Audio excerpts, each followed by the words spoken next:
The Ork Boy is the rank-and-file warrior of the greenskin race. They make up the core of any proper Ork army and are one of the most dangerous Xenos in the entire galaxy. Ork Boys are the meanest and most determined troops on any battlefield. They fall upon the victims in a great howling tide of violence and bloodshed. To a normal human, an Ork Boy is a monster pulled straight out of a horror story. They are hulking, brutish creatures who live only to fight. Bigger and stronger than even the most athletic human in every single way, Ork Boys are hell-bent on fighting. There is absolutely no reasoning with an Ork Boy once his sights are set on a good fight. Ugly and ill-tempered, Ork Boys are the dominant caste of their race. Every other Orkoid fears these creatures. They see themselves as the superior beings not just to their sub-races, but any other Xeno race in the galaxy. This stems from their philosophy that might makes right, and that the value of a living thing is measured only by how tough it is in combat. Anyone or anything that stands in their way must be dominated or else destroyed.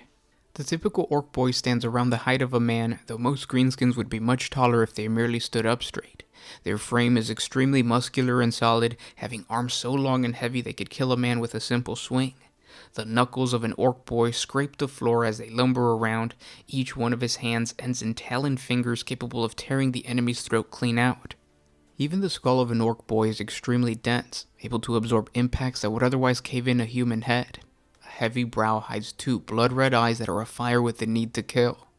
Most Ork Boys have a constant angry look on their face.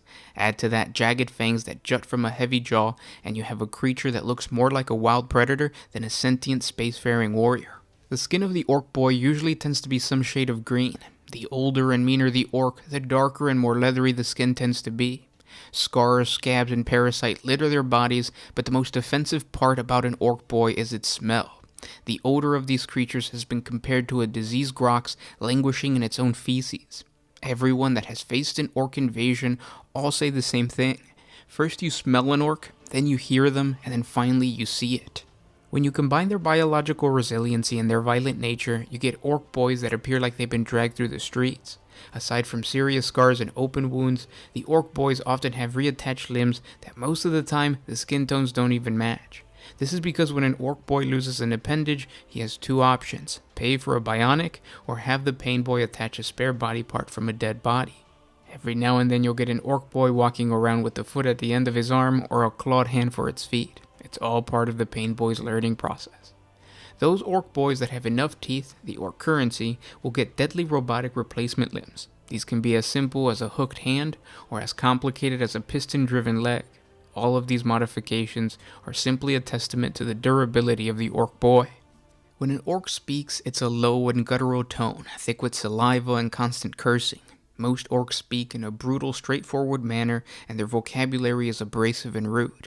The Ork Boy is not something that should exist outside of combat. It is a creature built for one thing: fighting and winning. Most Ork Boys go to war wearing battered and grubby armor. It usually consists of no more than a few scraps of metal adorned with a shoulder or back plate. Some orcs force their Gretchen to paint their clan's insignia on their war gear, while others simply go into battle with rusted scraps pulled from a destroyed truck. The one thing boys place great pride in is their weapons. They prefer crude and noisy guns and find it difficult to believe a gun can inflict any real damage unless it makes a loud and terrifying noise.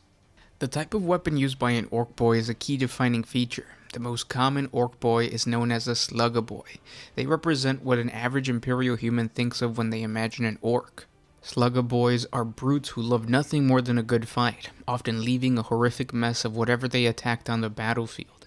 They are usually armed with a ramshackled semi-automatic solid-shot ballistic pistol known as a Slugga, and then they carry around a brute bladed melee weapon similar to a human battle axe known as a Choppa.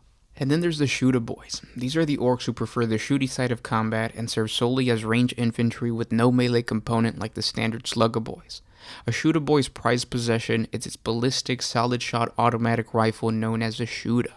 Despite their love of range combat and firearms, Shooter Boys have no appreciation for marksmanship and are more addicted to the violent noise and heavy recoil of automatic gunfire. More often than not, a mob of Shooter Boys is deadlier when they are swinging their weapons in close combat than when actually shooting. And finally we move on to my favorite, the Ard Boys. These are heavily armored standard orc infantry who fulfill the same tactical role as a basic Slugga Boy, but can take a great deal more punishment. Ardboys usually spearhead orc advances as their increased durability allows them to survive heavy fire with barely a scratch. Mobs of Ardboys retain all tactical versatility of the standard orc mobs. They can be armed with sluggas, choppas, or shootas. And the majority of these orc Ardboy mobs are veteran orcs who have managed to survive many battles and slaughtered many foes. This means they've had more of a chance to scavenge sufficient materials to build or purchase heavy armor. This means that most Ardboys are excellent scavengers even for the standards of a greenskin. Ardboys almost always are arrogant and laugh at the casualties incurred by their less well-armored comrades, who in turn call them walking magnets, but only when their comments won't be heard by the Ardboys. This lack of sympathy for their fellow greenskins is a common trait amongst the Ork boys. Found throughout countless Imperial reports is the brutal nature of the greenskins even amongst their own kind. Reports like Ork boys stabbing each other to death only so that they can be the ones to deliver the killing blow. It almost seems like the orcs enjoy watching their comrades die in battle. Ork boys will toss scrap metal at orc vehicles in the hopes of causing a terrible accident. They reason that if left alone, vehicles would get stuck in before the rest of the foot sloggers, and they can't be having all the fun. The only thing that keeps orcs in check are the knobs, which accompany a mob of boys into battle. Without these larger and meaner looking greenskins, the rest of the orcs would fight each other instead of the enemy. When not faced with a worthy adversary, the boys devolve into a dog-eat-dog mentality, and it becomes crucial for orcs to find like-minded greenskins or be marked as outcasts in their warbands. Once part of a clan, the Ork boys brawl to establish a hierarchy, and these groups battle each other until a strong enough leader stops all of the infighting. And that's your standard Ork boy. If you're interested in learning more, I have 2 videos you should check out. The first is an older video I published a couple of years ago. It talks about the orcs outside of battle. You can learn a lot from the greenskin race by watching this. And the second is a continuation on this topic of the Ork boy as I discuss the odd boys of the greenskin race. I hope you guys are enjoying the content. Hit the like button, share with your friends, subscribe to the channel, do all that cool stuff, and we'll talk tomorrow. This is Gershwin with One Mind Syndicate signing out. Always